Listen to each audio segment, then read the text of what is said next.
الحمد لله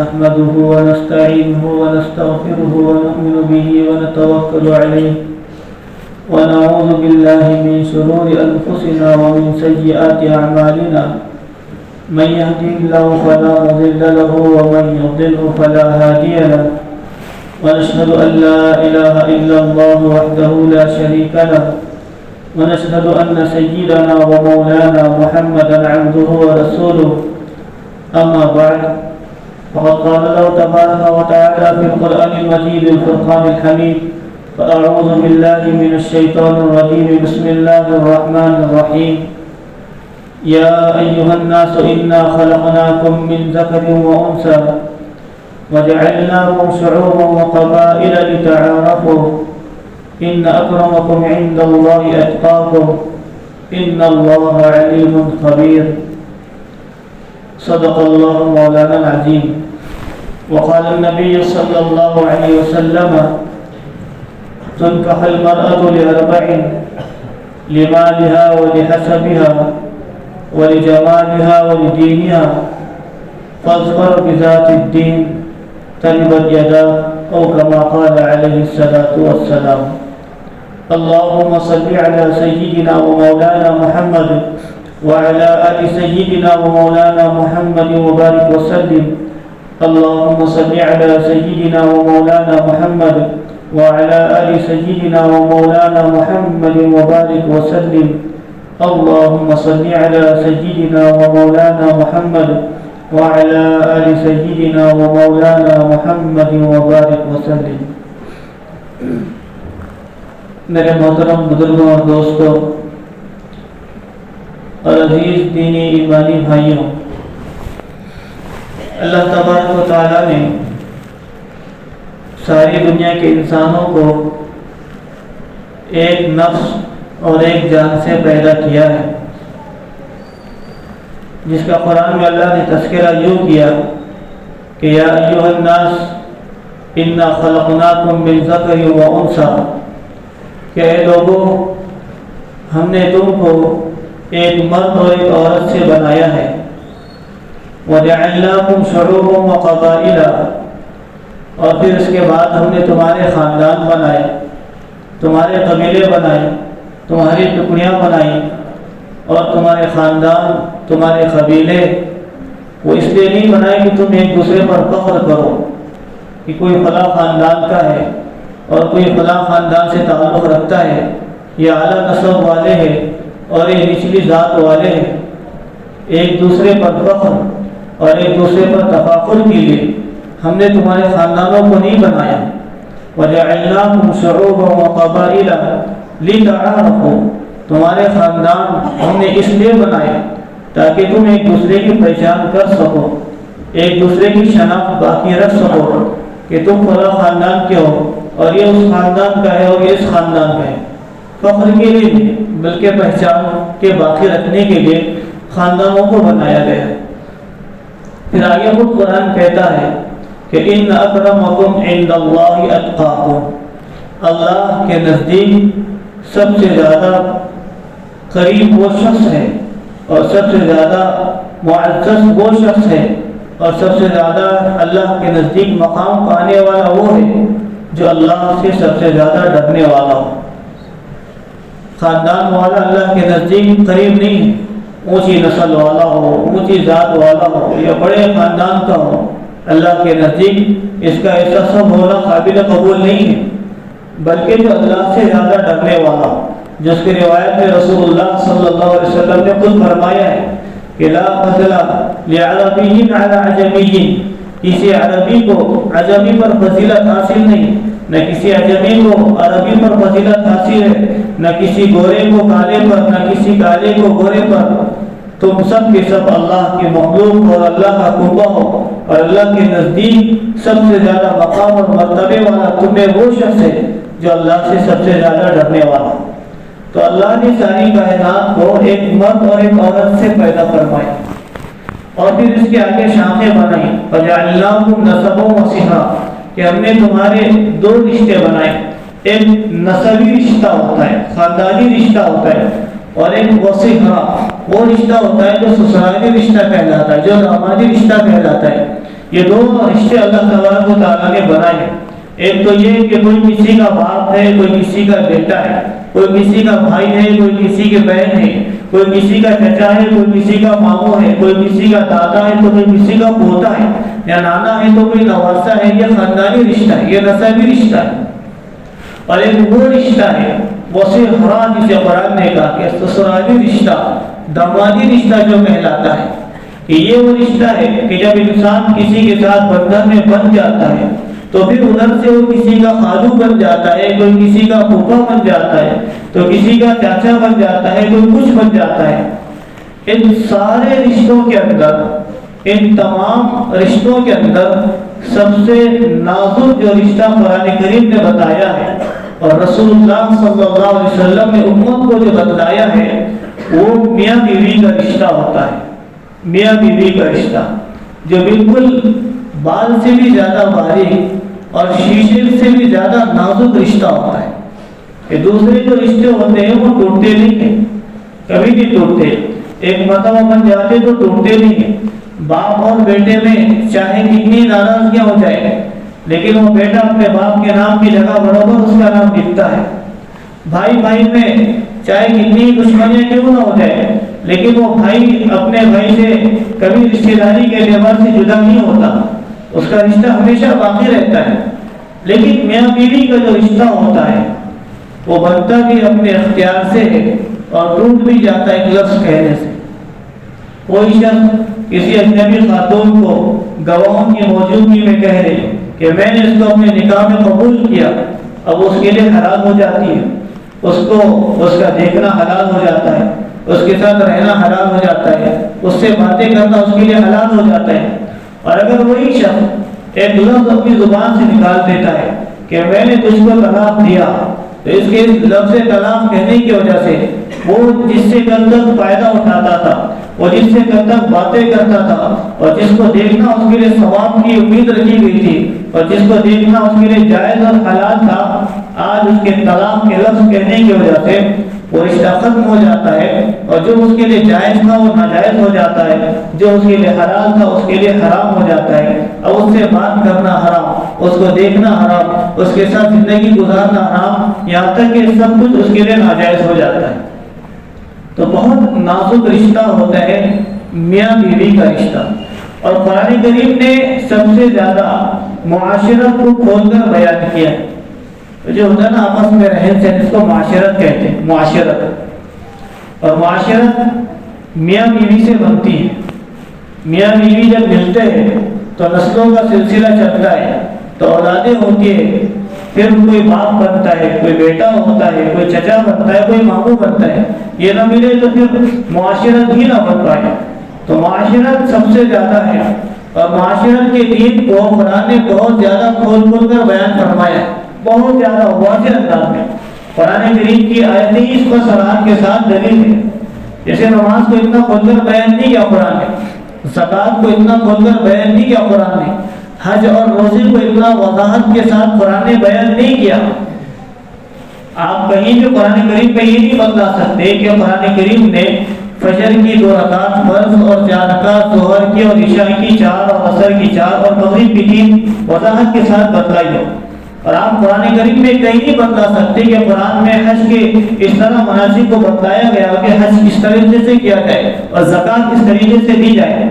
احادیث کا سہارا لینا ہی پڑتا ہے، احادیث کو ذریعہ بنانا ہی پڑتا ہے جب تک کہ اس کی تشریح نہیں ہو پاتی۔ لیکن جو معاشرت ہے، جو سوسائٹی کا نظام ہے، جو میاں بیوی کے تعلقات ہیں، اس کو خود قرآن کریم نے، احادیث تو ہے ہی ہے لیکن خود قرآن کریم نے وضاحت کے ساتھ بیان فرمایا ہے۔ اور پھر حضور اکرم صلی اللہ علیہ وسلم کی روایات تو اس پر دلیل ہے، اس پر حجت ہے۔ حضور فرما رہے کہ انتہائی نازک رشتہ ہے میاں بیوی کا رشتہ، اور پھر حضور کہہ رہے کہ رفقاً بالقواریر، ان کے ساتھ، ان آبگینوں کے ساتھ جو کانچ کے بنے ہوئے نرمی کا معاملہ کرو، ان کے ساتھ حسن سلوک کے ساتھ پیش آؤ۔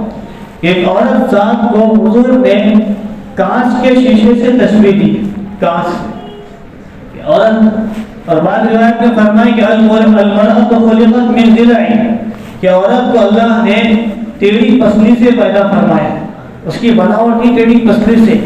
حضور اس کا عیب جو ہی نہیں فرما رہے بلکہ اس کے حسن کو ظاہر فرما رہے۔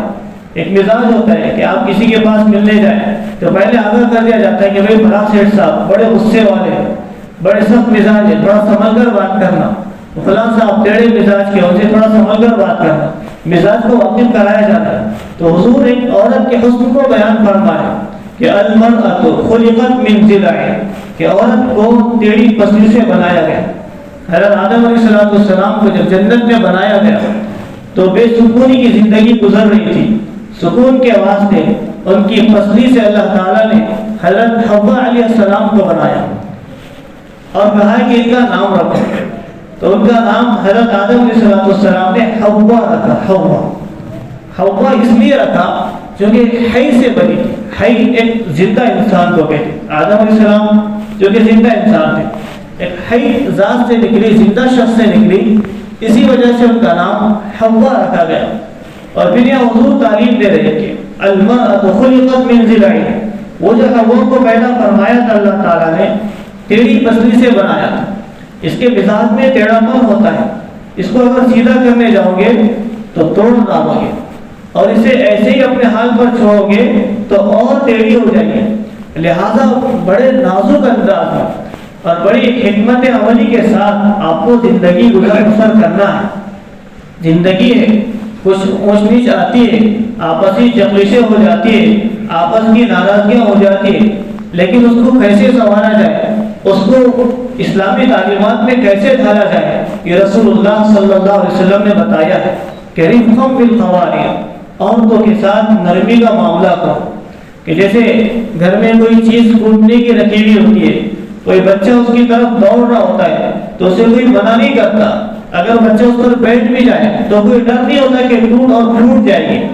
لیکن ایک کانچ کا گملہ ہوتا ہے جس میں گلدستے رکھے جاتے ہیں، پھول رکھے جاتے ہیں، اگر کوئی بچہ اس طرف دوڑ رہا ہوتا ہے یا پھر کوئی ٹی ٹیبل ہوتا ہے جو کانچ کا بنا ہوا ہوتا ہے، اگر بچہ اس کی طرف دوڑ رہا ہوتا ہے تو باپ چیخ کر کہتا ہے کہ روکو اسے، یہ پھوٹ جائے گا، یہ گرے گا تو ٹوٹ جائے گا اور پھر اس میں دراڑ پڑ جائے گی، اور جب ٹوٹتا ہے تو جڑتا نہیں، دوبارہ جڑ نہیں پاتا ہے، اور جڑ بھی اگر جاتا ہے، کانچ کو اگر کسی چیز سے چپکا بھی دیا جائے، جوڑ بھی دیا جائے تو اس میں دراڑ باقی رہ جاتی ہے، اس کی جو سلامتی ہے وہ ختم ہو جاتی ہے۔ لہذا رسول اللہ صلی اللہ علیہ وسلم نے ایک عورت ذات کو کانچ کے گلاس سے اور کانچ کے شیشے سے تشبیہ دی کہ جتنا تم خیال ایک کانچ کے گلاس کا رکھتے ہو اور جتنا خیال تمہارے پاس ایک شیشے کا ہوتا ہے، اس سے بھی زیادہ نازک یہ میاں بیوی کا رشتہ ہوتا ہے کہ جب ٹوٹتا ہے تو پھر جڑتا نہیں، اور جڑ بھی جائے گا تو پھر آپس میں دراڑ باقی رہے گی۔ لہذا اس کو حسن و خوبی کے ساتھ، حکمت عملی کے ساتھ اس رشتے کو گزارا جائے۔ کون سا آج ایسا گھر ہوگا جو رشتے ازدواج کے بعد، جو نکاح کے بعد جس کا کوئی دعویٰ کر سکتا ہو کہ میرے گھر میں کبھی جھگڑا نہ ہو؟ کون ایسا ہوگا سوائے رسول اللہ صلی اللہ علیہ وسلم کی ذات گرامی کے؟ بلکہ آپ صلی اللہ علیہ وسلم کے خاندان میں بھی اور آپ کی بیویوں کے اندر بھی ہوا ہے، اور اس لیے ہوا ہے تاکہ امت کو ایک سبق ملے، تاکہ امت کو ایک پیغام ملے۔ اگر آپ کے ساتھ ایسا ہو جائے تو کس طریقے سے اس کو سنوارا جائے۔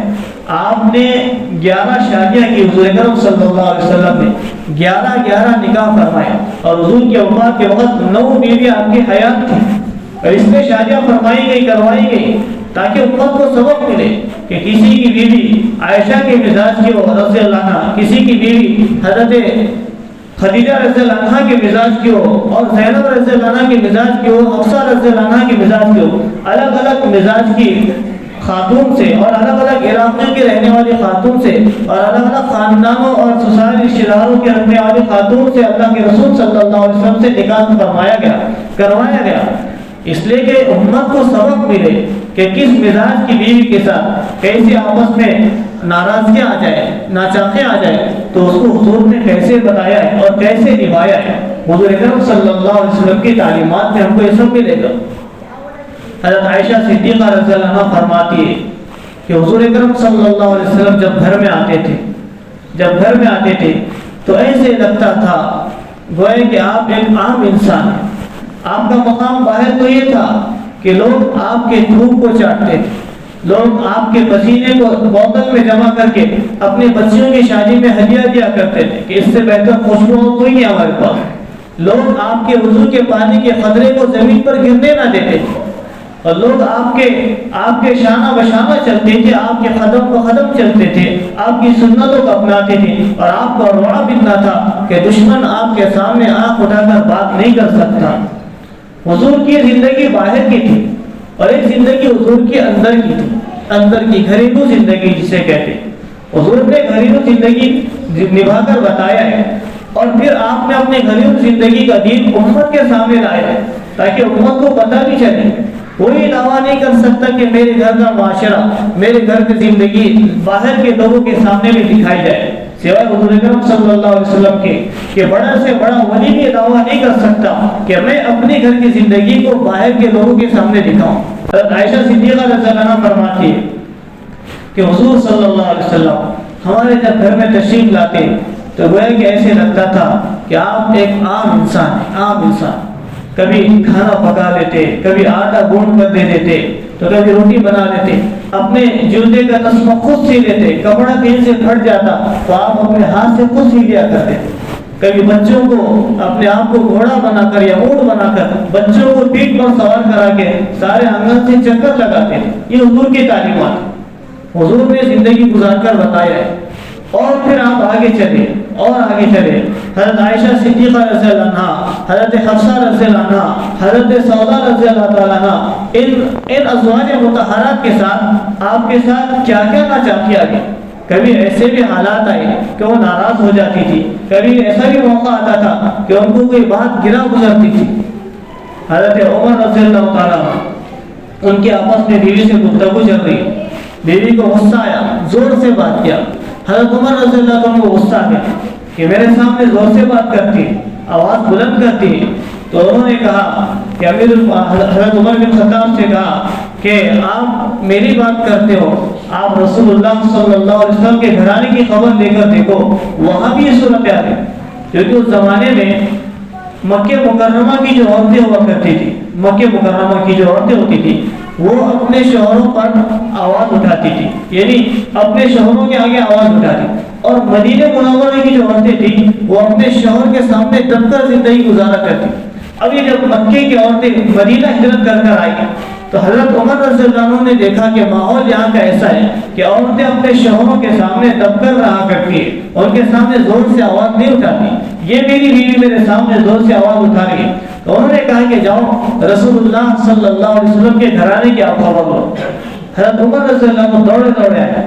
آپ گھر کو آ کر دیکھا تو دیکھا کہ صحابہ باہر بیٹھے ہوئے رو رہے. حضرت عمر رضی اللہ عنہ نے کہا کہ کیا بات ہے, کیوں روتے ہو؟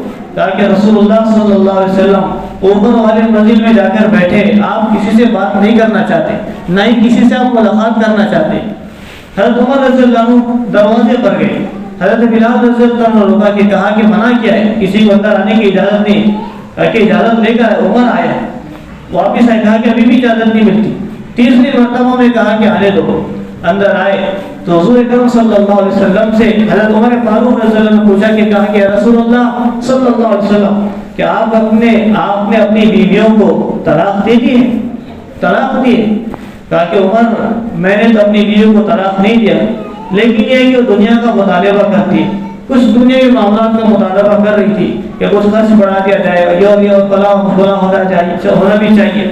معاملات کرتی. عورتوں کے مزاج میں ہوتا ہے کہ پہننے کے لیے اچھا لایا جائے, کھانے کے لیے اچھا لایا جائے, شکایتیں کریں گی. آپ چاہے ساری زندگی اس کی غلامی گزار دو, آخر میں یہی جملہ آپ کو سننے کو ملے گا کہ آپ نے میرے لیے کیا ہی کیا ہے. حضور نے فرمایا, حضور کی روایت ہے کہ اکثر عورتیں جہنم میں جائیں گی, جہنم میں. اس کی وجہ یہ بتائی کہ تکفرن لعشیرتکن, کہ تم اپنے شوہروں کی نافرمانی کرتی ہو, کہ سب کچھ کرنے کے بعد یہی جملہ سننے کو ملے گا کہ تم نے میرے لیے کیا کیا ہے. حضور نے ناراضگی کے اندر آپ اوپر کے منزل میں چلے گئے اور کہا کہ میں ان سے علیحدہ رہنا چاہتا ہوں. قرآن اتر گیا کہ یا ایھا النبی قل لازواجک ان کنتن تردن الحیاۃ الدنیا وزینتها فتعالیکن وامتعکن واسرحکن سراحا جمیلا، کہ اے نبی آپ اپنی بیویوں کو کہہ دیں اگر تم دنیاوی زندگی اور اس کی زیبائش اور آسائش چاہتی ہو تو ٹھیک ہے، تم دنیا کو لے لو، اور میں یعنی نبی رسول اللہ صلی اللہ علیہ وسلم تم کو اپنی زندگی سے علیحدہ کر دیں، یا تم دنیا چاہتی ہو تو دنیا لے لو اور مجھ سے علیحدہ ہو جاؤ، یا مجھ کو چاہتی ہو تو پھر دنیا تمہیں چھوڑنی پڑے گی۔ تمام ازواج نے کہا کہ نہیں یا رسول اللہ صلی اللہ علیہ وسلم، ہمیں دنیا نہیں چاہیے، ہمیں تو آپ چاہیے۔ مطالبہ ہوا تھا یہاں پر، دنیا کی خواہش کی گئی تھی، اور اتنی ناراضگی ہوئی کہ آپ اوپر کے منزل میں جا کر بیٹھے۔ تو یہ ہوا کرتا تھا آپس کی ناراضگیاں ہوا کرتی تھی، کبھی ہنسی مذاق بھی ہوا کرتا تھا آپس میں ازواج مطہرات میں۔ حضرت حفصہ رضی اللہ تعالیٰ عنہ حضور اکرم صلی اللہ علیہ وسلم کے ساتھ بیٹھی ہوئی، حضرت عائشہ صدیقہ رضی اللہ عنہ کی باری تھی۔ حضرت عائشہ صدیقہ رضی اللہ عنہ نے کچھ اچھا کھانا بنایا اور حضور اکرم صلی اللہ علیہ وسلم کی خدمت میں لایا، حضور کو کھلایا اور کہا کہ حفصہ تم بھی کھا لو۔ تو حفصہ نے کہا کہ میں نہیں کھاؤں گی۔ حفصہ تھی یا سودا تھی رضی اللہ عنہ غالباً، کہا کہ تم بھی کھاؤ، کہا کہ میں نہیں کھاؤں گی۔ عائشہ صدیقہ رضی اللہ عنہ کہ کھاؤ، وہ کہتی کہ میں نہیں کھاؤں گی۔ انہوں نے کہا کہ اگر نہیں کھاتی ہوں تو سارا کھانا میں تمہارے منہ پر لگا دوں، اور وہ جو بنا کر لایا تھا سارا کا سارا اٹھایا حضرت سودا رضی اللہ عنہ کے منہ پر لگا دیا۔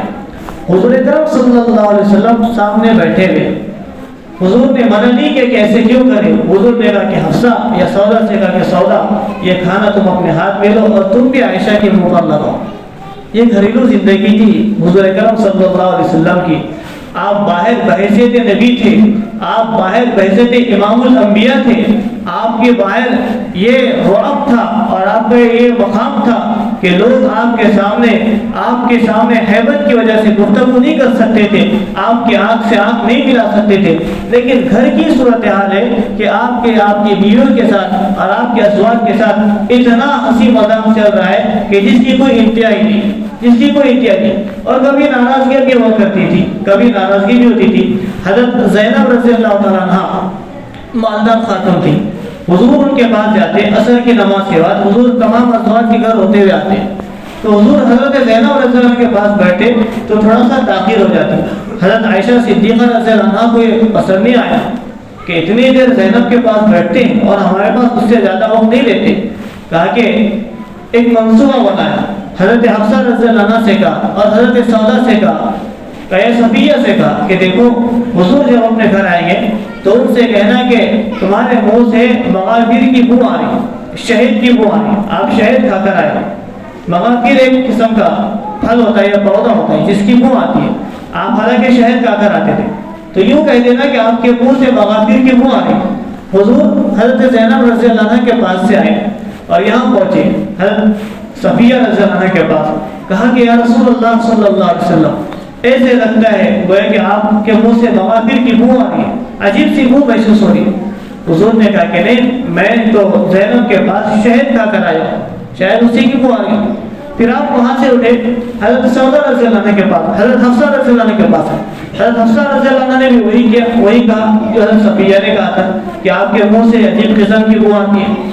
حضرت عائشہ صدیقہ رضی اللہ عنہ نے بھی ایسے ہی کہہ دیا کہ حضور صلی اللہ علیہ وسلم آپ کے منہ سے مغافر کی بو آ رہی۔ حضور نے کہا کہ میں قسم کھا کر کہتا ہوں کہ آج کے بعد میں کبھی شہد نہیں کھاؤں گا، کہ میرے منہ سے بو آ رہی۔ اور یہ کیوں ہو رہا تھا ہماری زبان میں کہیں کہ آپسی حسد اور جلن کی وجہ سے ہو رہا، کہ بیویاں نہیں چاہتی تھی کہ حضور ان کے پاس زیادہ بڑھے، یہ نہیں چاہتی کہ ان کے پاس زیادہ بڑھے، کیونکہ اس کے مزاج میں ٹیڑھا پن ہے، چاہے نبی کی بیوی ہی کیوں نہ ہو، مزاج میں ٹیڑھا پن ہے۔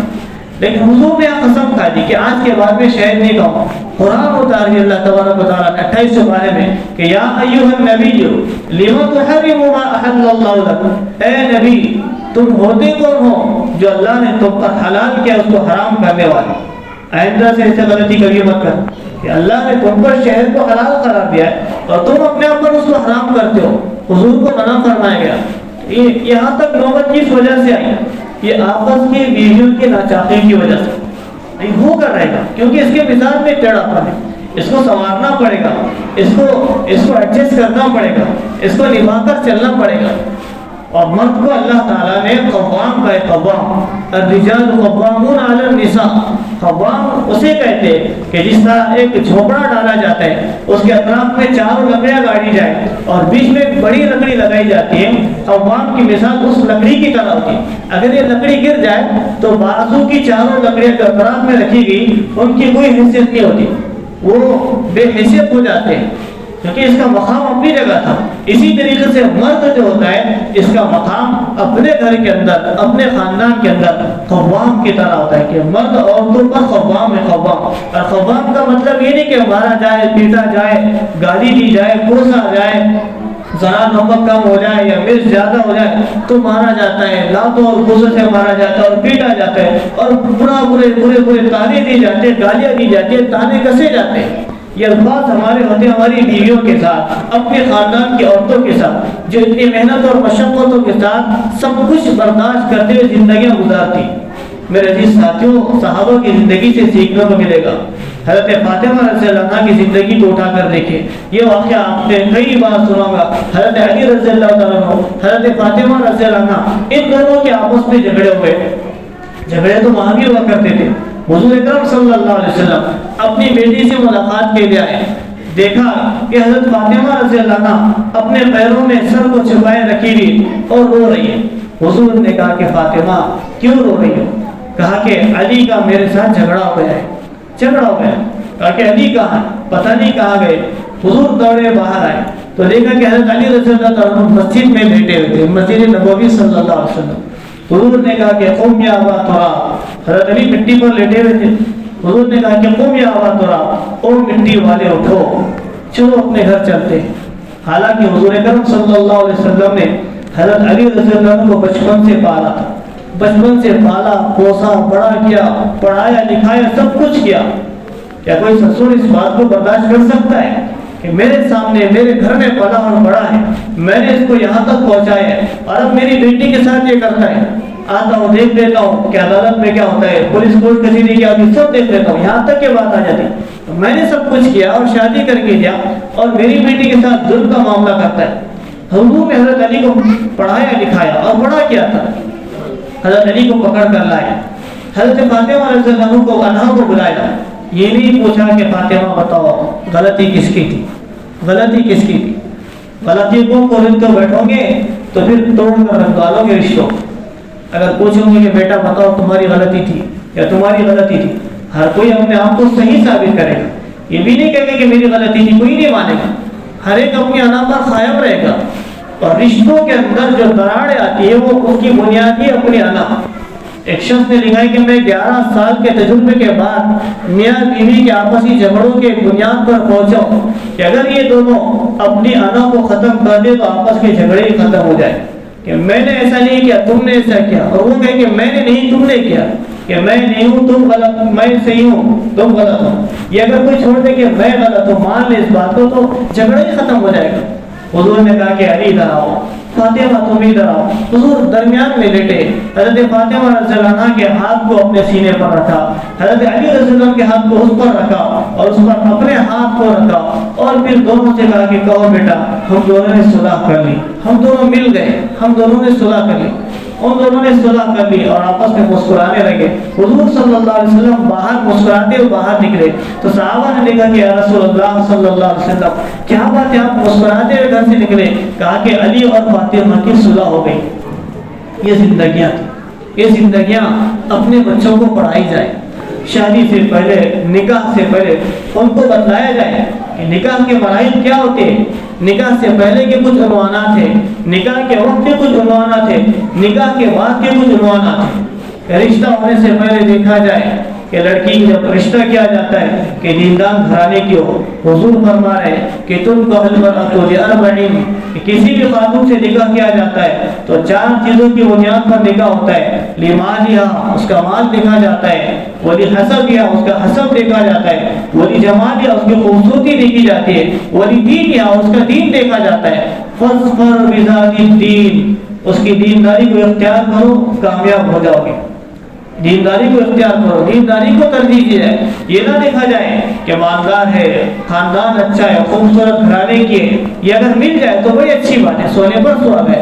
دینداری کے ساتھ ساتھ اچھا خاندان مل گیا، سونے پر سہاگ ہے. دینداری کے ساتھ ساتھ مالداری مل گئی، سونے پر سہاگ ہے. دینداری کے ساتھ ساتھ خوبصورت خاتون مل جائے، یہ سونے پر سہاگ ہے. لیکن حضور فرما رہے کہ ان تینوں کو چھوڑو، بس پر بذات الدین، دینداری کو اختیار کرو. آگے کی جو زندگیاں ہیں بڑی آسانی کے ساتھ گزر جائے گی. سعید بن المسیب رحمۃ اللہ علیہ وقت کے بڑے تابعی ہیں. ان کے ایک شاگرد تھے جو ان کے پاس پڑھنے آیا کرتے تھے. تاخیر سے لیٹ پہنچے درس کے اندر سعید بن المسیب رحمۃ اللہ علیہ کے پاس. ان کی ایک بیٹی تھی خوبصورت اس زمانے میں. ان کی بیٹی کو اس وقت کے خلیفہ کے بیٹے کا رشتہ آیا، ولید کے بیٹے کا رشتہ، جو ولی عہد تھا، جو مستقبل میں جا کر بادشاہ بننے والا تھا. سعید بن المسیب رحمۃ اللہ علیہ نے کہا کہ میں سوچ کر بتاتا ہوں، تحقیق کر کے بتاتا ہوں. ایک ہفتہ گزرنے کے بعد سعید بن المسیب رحمۃ اللہ علیہ نے جواب دیا. وقت کے بادشاہ کے بیٹے کے رشتوں کو ٹکراتے ہوئے کہا کہ ہمیں تمہارے بیٹے کا رشتہ منظور نہیں. کہا کہ وجہ کیا ہے، کیوں ٹکراتے ہو؟ بادشاہ کے گھرانے کا رشتہ ہے. کہا کہ ہم نے تحقیق کی تو پتہ چلا کہ تمہارا بیٹا نمازوں کا پابند نہیں، اس وجہ سے میں رشتہ یا نہیں کرنا چاہتا ہوں. اور پھر اپنے شاگردوں میں ایک شاگرد تھے جو تاخیر سے پہنچے. کہا کہ بیٹا اتنی تاخیر سے کیوں آئے ہو؟ کہا کہ حضرت میری بیوی کا انتقال ہو گیا تھا، اس کی تجہیز و تکفین میں تاخیر ہو گئی، اس وجہ سے یہاں لیٹ آیا ہوں. کہا کہ اچھا دوسری شادی کرنا چاہتے ہو؟ کہا کہ مجھ شادی شدہ انسان کو کون دوسرے اپنی لڑکی دینے کے لیے تیار ہوگا؟ کہا کہ میں اپنی لڑکی تجھے دینے کے لیے تیار ہوتا ہوں. اپنی بیٹی کا نکاح اسی وقت انہوں نے وہاں سے فرمایا. چند روپیوں کا مہر انہوں نے بانا اور اس کو بیاہ کیا. علماء اور مورخین نے لکھا ہے کہ 700 سال تک اللہ تعالیٰ نے ان کی نسلوں میں ولیوں کو پیدا فرمایا. 700 سال یہ بنیاد دینداری کو بنایا. وہاں یہ نہیں دیکھا کہ کس کا بچہ ہے، کہاں رہتا ہے، کیا کرتا ہے، کتنا کماتا ہے، گھر ذاتی ہے کہ کرائے کا ہے، مہینہ کیا کمائے گا، بچی کو خوش رکھے گا یا نہیں رکھے گا، یہ سب نہیں دیکھا. دینداری کو بنیاد بنایا. خاندان میں اللہ نے اولیاء کو پیدا فرمایا. دینداری کو دیکھا جائے اور پھر اپنے ہونے والی شادیوں کو آسان سے آسان تر بنایا جائے. اور پھر جہیز کی جو مانگ آج کے دور میں انتہائی اپنی انتہا تک ہے کہ یہ بھی دیا جائے وہ بھی دیا جائے اور ایک بڑی لسٹ تیار کی جاتی ہے. میرے عزیز ساتھیوں، خصوصاً نوجوان معاشرہ، ہم یہ اپنے جو مسلمان گھرانے کی لڑکیاں ارتداد کے داؤ تک پہنچ رہی ہے اور ارتداد کا دروازہ کھٹکھٹا رہی ہے. یہ ہماری اس مانگ کی وجہ سے، ہمارے بڑھتے ہوئے معاملات کی وجہ سے کہ مسلمان گھرانوں کی لڑکیاں بجائے کسی مسلمان شخص اور نوجوان شخص سے شادی کرتی، وہ کسی غیر مسلم کے ساتھ اپنا منہ کالا کر رہی. تو لہٰذا جہیز کی مانگ کو گھٹا کر کوئی ایسے نوجوان بھی تیار ہو جائے، وہ یہ کہے کہ ہم کوئی چیز نہیں لیں گے، ہم اللہ کے واسطے اس بچی کو اپنے ہی کپڑوں پر اٹھا کر لائیں گے، زیادہ کوئی خرچہ نہیں دیں گے. جب اس طریقے سے نکاح ہو گئے تو یہ جو آج کل ارتداد کا ماحول گرم ہو رہا ہے، خدا کی قسم یہ سارا ماحول ختم ہو جائے گا. ہم اس کے ذمہ دار ہیں. یہ مسلم معاشرہ ہے، یہ نوجوان معاشرہ ہے جو منہ پھاڑتا ہے. ان کے ماں باپ، گھر والے نہیں مانتے، ماں نہیں مانتے، باپ نہیں مانتا ہے. آپ مرد ہو، اپنی مردانگی بتائیں، کمائیں، اپنے پیروں پر کھڑے ہو. اللہ نے تمہیں مرد بنایا ہے، اپنے مرد ہونے کا آپ حق جتائیں کہ میں خود اپنے پیسوں سے سارا شادی کا خرچ خود سے سنبھالوں گا. اگر یہ ہوگا تو پھر ہونے والے جو واقعات ہیں یہ خود بخود کم ہوتے چلے جائیں گے. میر تقی میر کا شاید آپ نے سنا اس سے پہلے واقعہ کہ میر تقی میر نے اپنی زندگی کا ایک آخری شعر کہا تھا کہ اس کی بیٹی کا نکاح ہوا. اپنی بیٹی کی شادی کے موقع پر اس نے اپنے خاندان کی جو حویلی تھی جو پرخوں سے چلی آ رہی تھی، بیٹی کی نکاح کے موقع پر اس نے اس حویلی کو گروی رکھا اور اس کی جو رقم آئی تھی وہ ساری کی ساری رقم سے اپنی بیٹی کے ہاتھوں کو رنگین کیا. بیٹی سے کسی سے کہا کہ میری بیٹی کو اس بات کی خبر مت دینا کہ تیرے باپ کی حویلی بک چکی ہے. لہذا بیٹی کی ڈولی رات میں سفر پر روانہ ہوئی. رات میں ڈولی میں روانہ ہوتے ہو کسی نے دلہن سے کہہ دیا کہ تیرے ہاتھ کو رنگین کرنے کے لیے یا تجھے تیرا گھر کو بسانے کے لیے تیرے باپ نے اپنے گھر کو اجاڑ دیا ہے. بیٹی اس صدمے کی تاب نہ لا سکی، راتوں رات اس کا انتقال ہو جاتا ہے. میر تقی میر کو اطلاع ملی کہ تمہاری بیٹی کا انتقال ہو گیا ہے. وہ میر تقی میر دوڑے دوڑے اپنے بیٹی کے گھر پہنچتے اور صبح جا کر دیکھا تو وہ نئی نوی دلہن جو رات کو دلہن کے جوڑے میں یہاں سے رخصت ہوئی تھی وہی جوڑا پہنے ہوئے اور آرام سے سو رہی ہے، میر تقی میر جنازے کے سامنے ٹھہر کر کہنے لگے اب آیا یاد اے آرام جاں اس نامرادی میں، اب آیا یاد اے آرام جاں اس نامرادی میں کہ کفن دینا تجھے بھول گئے تھے سامان شادی میں، کہ میں کفن دینا بھول گیا تھا، اگر کفن بھی لے دیتا تو لوگ تجھے یہ بھی اڑا کر یہاں سے ودا کر لیتے۔ تو یہاں تک کہ نوبت اس وقت بھی پہنچی ہوئی ہے۔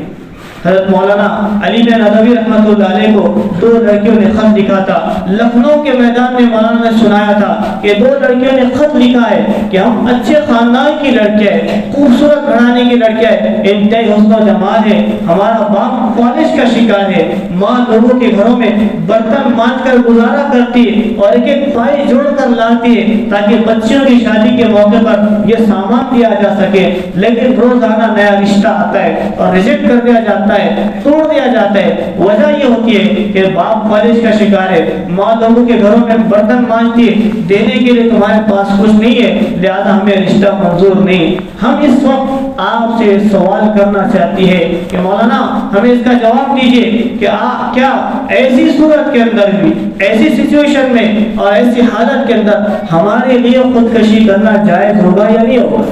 اب یہ نہیں پوچھے کہ نکاح کہاں کرے کہاں نہیں کرے، ہم یہ سوال کرتے کہ ایسی حالت میں جب لوگ جہیز کی مانگ کر رہے ہو، ہمارے پاس دینے کے لیے کچھ نہ ہو، ماں گھروں میں برتن مان کر زندگی گزارتی ہے، کیا ایسی صورت میں ہم خودکشی کرنا اب ہمارے لیے جائز ہوتا ہے نہیں جائز ہوتا ہے؟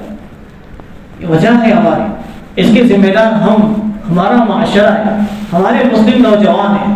تو آپ سے گزارش ہے کہ رسول اللہ صلی اللہ علیہ وسلم کی اس دعائی زندگی کو پڑھیں، حضرت عائشہ صدیقہ رضی اللہ عنہ کی زندگی کو بتائیں اپنی بچیوں کو، حضور اکرم صلی اللہ علیہ وسلم، حضرت علی رضی اللہ عنہ، صحابہ کرام رضوان اللہ علیہ مجمعین کی شادیاں اپنے بچوں کو پڑھائیں۔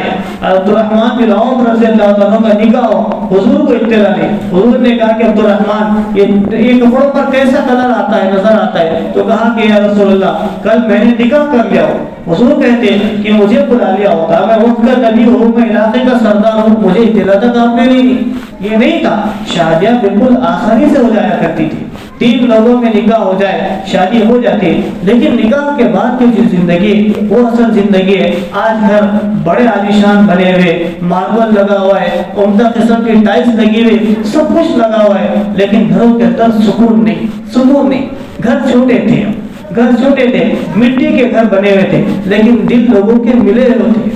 حضرت عائشہ صدیقہ فرماتی ہے کہ ہمارا گھر اتنا چھوٹا تھا کہ 10 بائی 10 کا گھر ہوگا، 10 بائی 10 کا، کہ حضور جب تہجد کی نماز کے لیے اٹھتے تو آپ سجدے کے لیے جاتے تو آپ اشارہ کرتے، میں اپنے پیروں کو سمیٹ لیتی تاکہ آپ آسانی سے سجدہ کر سکیں۔